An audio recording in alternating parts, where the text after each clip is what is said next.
Okay, we're going to learn all about polynomial division and synthetic division in this screencast. So we'll start off with polynomial division. And we're going to divide this polynomial right here by this divisor. So let's set up our division problem.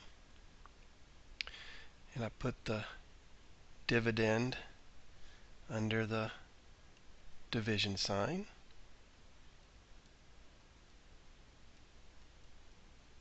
And I'm only going to worry about the first terms, okay? That term and that term, okay? So what do I multiply x squared by to get 2x to the fourth? And the answer is, of course, 2x squared. Now let's distribute the 2x squared over our divisor. So 2x squared times x squared is 2x to the fourth.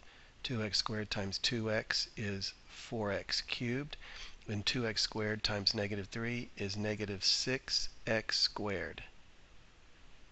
Okay, now I'm going to subtract this whole thing, and this is where most people make a mistake, is that they forget that you're subtracting every single term. So 2x to the fourth minus 2x to the fourth is 0. 4x cubed minus 4x cubed is 0. And negative 5x squared minus negative 6x squared is positive x squared. Let's bring down the 3x and the minus 2. And now I ask myself, what do I multiply x squared by to get x squared? And the answer is 1. So distribute the 1 and I get x squared plus 2x minus 3. I'm going to subtract that whole thing, and the x squareds drop out. 3x minus 2x is 1x, and negative 2 minus negative 3 is plus 1. Okay, this is my remainder. And so we'll write our answer 2x squared plus 1, that's our quotient right there, right? Plus the remainder over the divisor, x squared plus 2x minus 3. Okay, in this example we're going to do the same process, but there's one little difference we have to watch out for. X cubed minus 1 has some missing terms in it, so we've got to fill those in. I've got x cubed plus 0x squared plus 0x minus 1. Here we go. What do I multiply x by to get x cubed? X squared. So I get x cubed minus x squared. Subtract. 0x squared minus negative x squared is positive x squared. Bring down the 0x minus 1. What do I multiply x squared by? Now, what do I multiply x by to get x squared? And the answer is x. So I get x squared and then minus 1 is minus x. Subtract. X squareds drop out. 0x minus negative x is positive x. Bring down the minus 1. And I multiply x minus 1 by 1 to get x minus 1. So there's no remainder. That means x minus 1 is a factor of x cubed minus 1. If I'm dividing a higher degree polynomial by a linear divisor, notice it's x to the first plus 3, then there's a shortcut to doing polynomial division, and that's called synthetic division. Here's how it works. If I'm dividing by x plus 3, I'm going to put a negative 3 in the top left, and I'm going to write out all the coefficients, filling in 0 for missing terms. So I have 1x to the fourth, 0x cubed, minus 10x squared, minus 2x, plus 4. Okay, I'm going to bring down the first coefficient. And from this point, I'm going to take my negative 3 and multiply it by every term that's under this line and add it to every coefficient up there. Well, you know what? I wasn't supposed to write those x squareds. We just want to write the coefficients, okay? All right, here we go. Negative 3 times 1 is negative 3, plus 0 is negative 3. Negative 3 times negative 3 is positive 9, plus negative 10 is negative 1. Negative 3 times negative 1 is positive 3, plus a negative 2 is 1, and negative 3 times 1 is negative 3, plus 4 is 1. This is your remainder, and since we started with a fourth degree polynomial and we divided by a first degree, our quotient will be 1 degree less than our original polynomial. So it's going to be 1x cubed minus 3x squared minus 1x plus 1, and our remainder 1 will go over our divisor.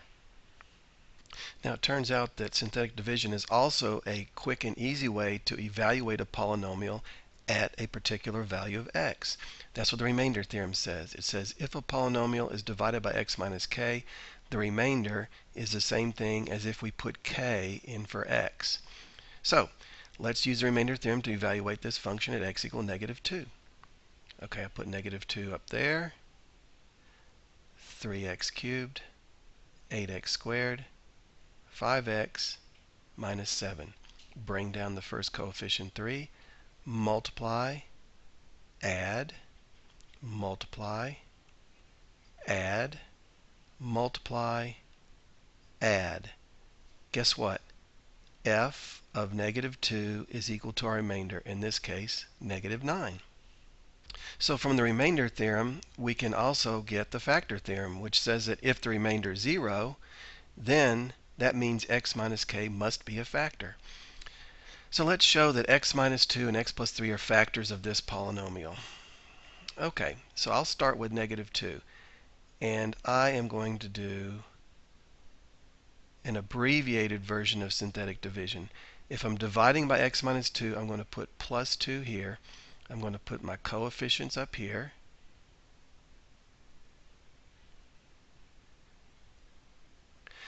And I'm going to do the adding in my head. Okay? So I'm going to bring down the first coefficient. Now 2 times 2 is 4, and 4 plus 7 is 11. Now 2 times 11 is 22, and 22 minus 4 is 18. 2 times 18 is 36, and 36 plus -27 is 9, and 2 times 9 is 18, plus -18 is 0. So yes, x minus 2 is a factor.